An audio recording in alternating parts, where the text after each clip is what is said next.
Üçüncü çox vacib mövzu olan limitləyici inanclara keçirik indi. Bu inanc məsələləri bayaq dediyim kimi hər şeydən əvvəl dəyişməlidir hələ. Bir növ bunlar o gözlərdir ki, siz onlarla dünyanı görürsünüz. O qulaqlardır ki, onlarla məni eşidirsiniz. Onlar yanlış qavrasa, yanlış inansa, mənə də bir qulaq asmağınızın bir mənası yoxdur. Ona görə mənə qulaq asa bu şeyi yoxlamaq lazımdır inancları da. Bunun haqqında da kaş ki daha çox dərs ayırsam, material ayırsam, amma ümid edirəm yenə də çox şey olmayıb. Yəni çox yetərsiz olmayıb bu dərsdə. İnanclar başqa deyişlə dünyayı gördüyün yoxlanılmamış gözlərdir. Niyə yoxlanılmamış deyirəm?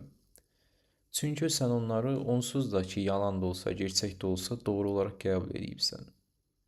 Yəni söhbət inanclardan getmir əsla, din inanclardan getmir. Bu ümumi inanc mövzusundan gedir, qavrayış mövzusundan gedir.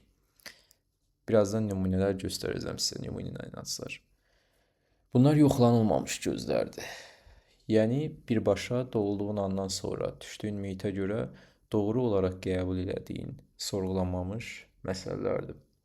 Şəxsiyyətinin və düşüncələrinin dərindəki mənbəsi, yəni bütün düşüncələrinin mənbəsi, hansı ki random düşüncələr gəlir, random düşünürsən ağlına, hansısa bir yöndən mümkünlük açılır, bağlanır, nəyəsə qərar verirsən, vermirsən, belə düşünürsən də, öpüşün beynində müharibələr gedir.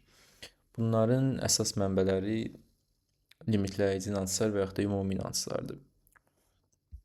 Bunlar bir növ fərziyyələrdir, assumptionlardır. Groundless'dir. Groundless. Yəni köksüzdür. Onu sübut edəcək fiziki hadisələr olmur. Onlar sadəcə randomla qəbul olunur. Yəni belə deyim, qəbul olunur. Məsələn, nümunə inanclardan biri. Aşağıda bir neçəsi var, daha gələrik. Birinci bu cümlənə fikir verək burada cümləyə. Nə sən, nə də bir başqa biri inanclara sahib deyil. Bu da eyni zamanda kitabdan götürməli, tərcümə olunub. İnanclar insanı öz təsiri altına alır. Sənin inancların və qavrayışın reallıq kimi qəbul etdiyin imkanları formalaşdırır. İmkanlar. Bunlar hətta əsassız olsa belə doğru kimi qəbul edilən fərziyyələrdir. Bayaq dediyim kimi əsassız, köksüz, groundless, doğru olaraq qəbul olunan şeylər. İnanclar dəyişdikdə reallıq və market haqqında qavrayış da eyni zamanda dəyişir. Qavrayış dəyişir. Marketi necə qavradığın. Gəlin bir neçə nümunə inanclara baxaq. Dəyişə bilər. Yəni hər kəsin limitləyici inancları fərqli ola bilər. Dünyanı gözlüyü gözlər fərqli ola bilər. Amma mən bəzi nümunələr yazmışam bura. Məsəl üçün bunlar ümumidir. Çox çalışmaqla qazana biləcəm. Çox zaman keçirməklə qazana biləcəm. Çox əziyyət çəkməklə tradinqi öyrənə biləcəm. Bunlar məsəl üçün yanlış inanclardır. Əslində elə deyil. Burada çox əziyyət çəkmək qazandırmır. Çox vaxt keçirmək qazandırmır.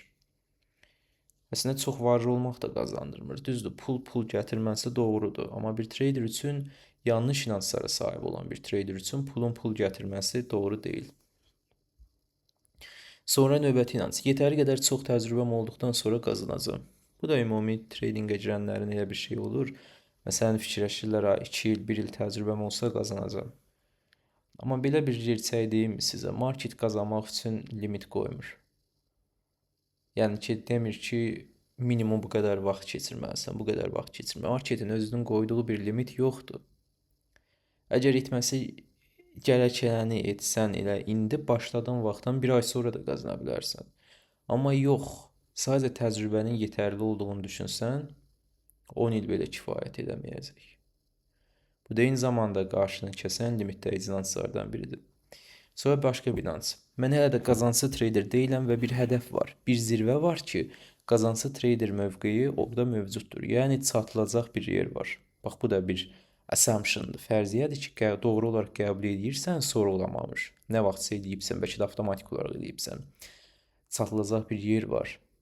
və mən hələ də ora çatmamışam və mən hələ də o yordayam, qazancsız treyderəm. Elə bir yer də yoxdur. Yəni elə bir puf anı yoxdur ki, sən birdən-birə qazanclı treyder olasan və yaxud da artıq düşünəsən ki, mən ora çatmışam. Elə bir zirvə yoxdur. Qazancı çıxartdın, zirvədə deyilsən. Dalda qazanırsan, çıxardırsan, zirvədə deyilsən. Bu iş elə bir işdir ki, zirvəsiz işdir. Sadəcə yoldan ibarətdir.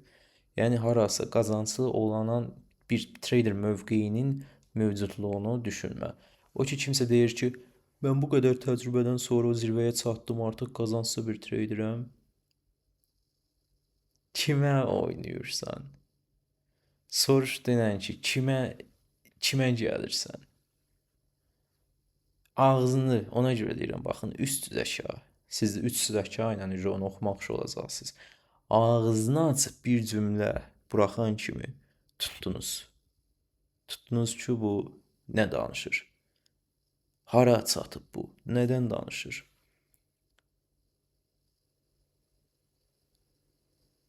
Görəcəksiniz onu.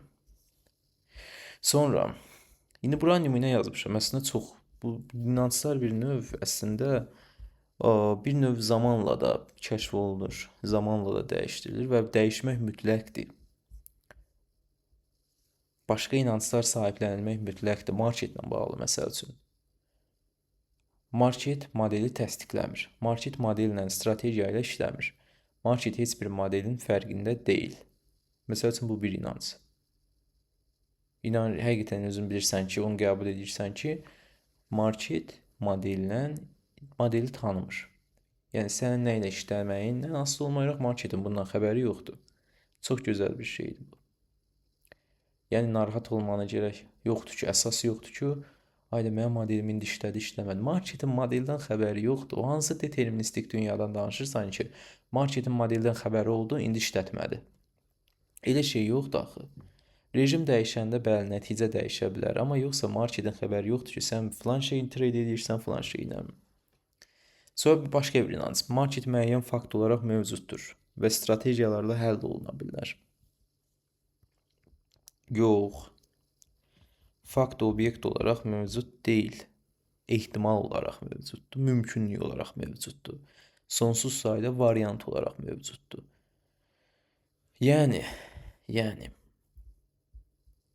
qiymət hal-hazırda belə gəldi deyib, bu hərəkət edib.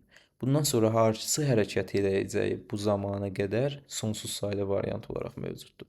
Ola bilər gəlib belirləyəcək. Ola bilər belirləyəcək. Ola bilsin ki, belə. Amma sonsuz sayda variant niyə deyirəm? O, bura qapqara çəkərəm, bura qapqara. Yəni, qara qutu sanki. Amma ki, bizim bildiyimiz bir şey var ki, bu variantlarda bura çatana kimi, bu zamana qədər ya buradan yuxarıda olacaq, ya buradan aşağıda olacaq. Ya bura birinci çatacaq, bura çatmadan, ya bura birinci çatacaq, məsələn, bura çatmadan. Bu var sadəcə əlinizdə. Ehtimal olaraq var.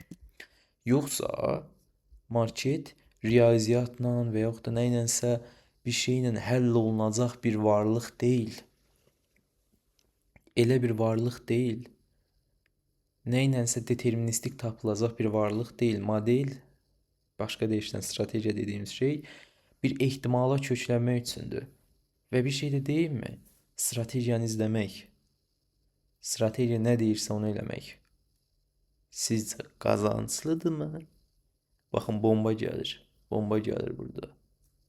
Qazanclı deyil. Strategiyanı izləmək qazanclı deyil. Bəs nə qazanclıdır? Nə körpü verir? O strategiya ilə, məsələn, bayaqda o modellə marketə adaptasiya eləmək. Onu bir alət kimi istifadə edə bilmək. Hansısa bir model sanki bir növ bir alətdirsə, o instinktual hala keçir. Artıq sən onun körpün kimi istifadə edirsən. Qeyri-müəyyənliyin üstündən anlamlı və müsbət ehtimallı hərəkətlərdə iştirak etmək üçün. Yoxsa strategiyanı izləmək, planı izləmək və başqa heç nə eləməmək. Psixoloji oyunda deyək ki, overtrade eləmədin, belirləmədin, planını izlədin, sistemini izlədin. Bu şablonlaşdırma beyninin sən oynadığı oyundur ki, o qeyri-müəyyənlikdən qaçasan. Amma qaçmaq mümkün deyil. Həyatda qaçırmış kimi görünmək ola bilər, amma marketdə bu mümkün deyil. Nədən qaçırsansa qaç, trading hesabından qaça bilməzsən.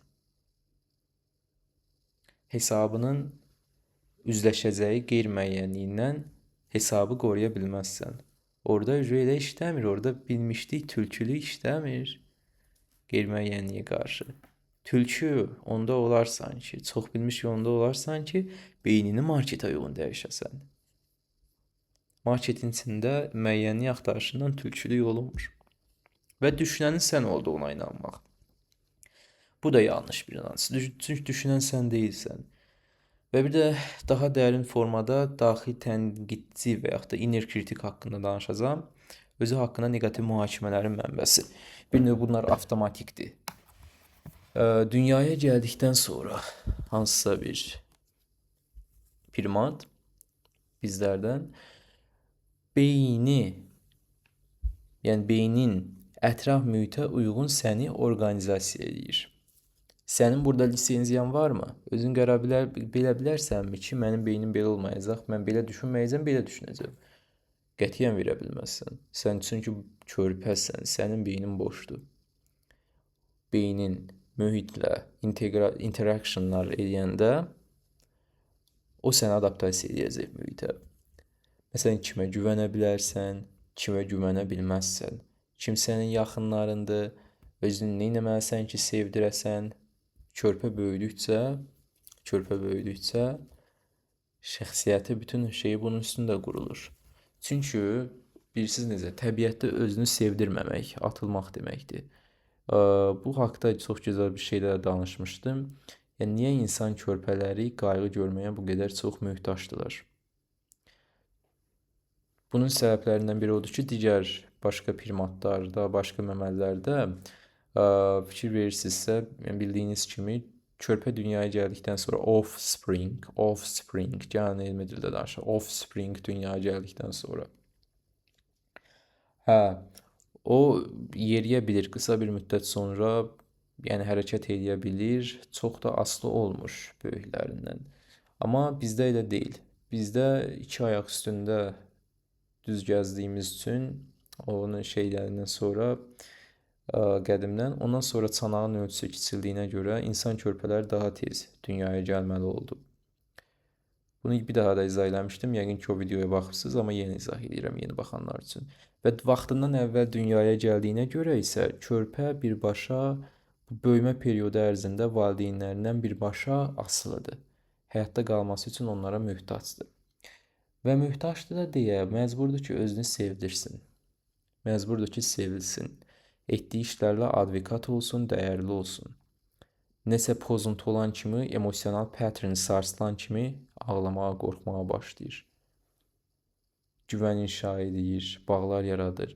Şəxsiyyəti, düşünmə tərzi, cəsarətli qərarlar verə bilməməsi, müstəqil qərarlar verə bilməməsi, yəni bir növ şəxsiyyət olaraq bu formalaşma periodlarından keçir və belə.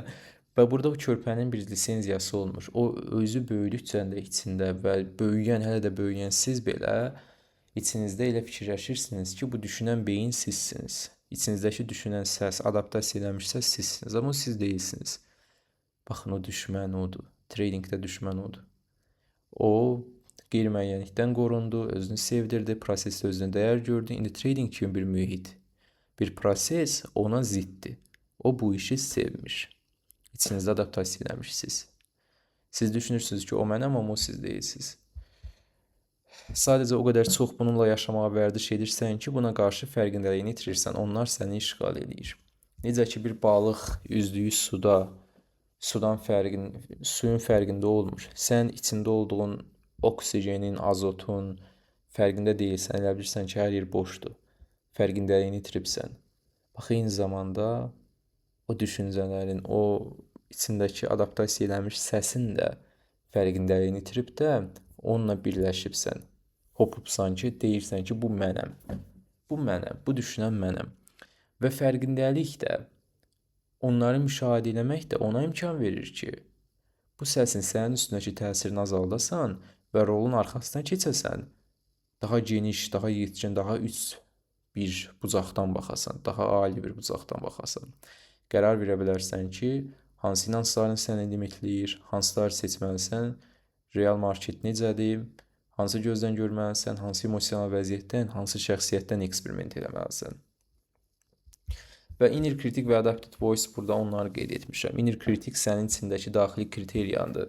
Etdiyin iş, trading hesabının sağlamlığı, irəli getdi, geri getdi, bir addım irəli getdi, yaxşı hiss eləmək, bir addım geri getdi, pis hiss eləmək, növbəti əməliyyata bu pis hiss eləməyin təsir eləməsi, hamısı bir-biri ilə əlaqəlidir. Yəni ki, burada sizcə hansını da daha az pis hiss eləyərdiniz? 3 dəfə irəli gedib, 2 dəfə geri getmək daha rahatdır, yoxsa bir dəfə irəli gedib, 2 dəfə geriyə gedib, daha doğrusu yəni 2 dəfə geriyə getdi də, bu 3 dəfə irəli getdi, 5 əməliyyat içərisində. Yoxsa bir dəfə irəli gedib, 3 dəfə geri gedib də, 3 dəfə geri gedib də, ya daha doğrusu 2 dəfə geri gedib də. Sonra 2 dəfə irəli getmək. Nəticələr eynidir. Yəni 3 pozitiv, 2 negativ. Burada da yenə 1, 2, 3. 3 pozitiv, 2 negativ. Amma siz birinciyi edə biləcəktiniz. Amma ikincidə nə olacaqdı? Birinci pozitiv, 2 dənə negativdən sonra potensial olaraq burada 2 dənə pozitiv əməliyyat olacaq deyik. Siz onların mümkünlüyü sizin üçün bağlanacaqdır. Sizin üçün siz burada ardıcıl 2 dənəsini itirəndə tık sonra hesab itirməyə meyilli olacaqsınız. Çünki daha az ehtimallı əməliyyatı, daha böyük risklə, daha pis əməliyyatlar götürməyinizə səbəb olacaqdır və yaxud da qazanclı ola biləcək əməliyyatınızda belə beyin itirməyin bir yolunu tapacaqdır. Break-evenə çəkərək, xırda əməliyyat götürərək, hədəfi uzadaraq, yəni ona görə deyirəm, qorxu rasional beynin düşünə bilmə qabiliyyətini uğurlayır. Və daxili kriteriyada həmin anda proses pis gedəndə sənə yararlı yerindən hücum edir. Bu söhbətə çox girmək istəmirəm. Girirəm ki, girsəm bu inner kritik məsələsinə çox uzanacaq. Sadəcə olaraq sənin özünü dəyərli hesab elədiyin, advokat gördüyün, salib seçilən gördüyün, bayaq demişdim, emosional anlamlandırmalar. Bax, onlarla birbaşa özünə dəyər biçirsən və ən çox yaralı yerin də oradır. Bu tradingdə də o yara daha da açılır. Bunu dəyişmək lazımdır. Yeni yaddaş yaratmaq lazımdır. Dünyadan gələn, yəni adaptasiya eləmiş kör-körani sən marketə uyğun deyilsən. Yəni hansısa bir şablon sistemi izləməklə, müsbət düşünməklə, qeyri-müəyyənlikdən hansısa planımı izləyəcəm deyib qaçmaqla, bir konkret dəqiqlik axtarışında olan bir sistem içində özünü hiss eləməklə bunlardan qaça bilməzsən. Hesab elə irəli getməyəcək. Randomluğa, qeyri-müəyyənliyə, dəyişən rejimlərə və riskə hesabın exposure olur. Bunu dəyişə bilməzsən. Bundan qorunmanın tək yolu trade eləməməkdir. Yox, əgər edəcəksənsə, bunu dəyişə bilməzsən. Və burada qeyd etmədiyim əlavə nəsə qaldı mı? Bir də bu vaxtda danışdım, özünü limitləyən inanclar, bunların formalaşması, azdan uzdan məlumat da verdim. Keçək növbəti dərsə.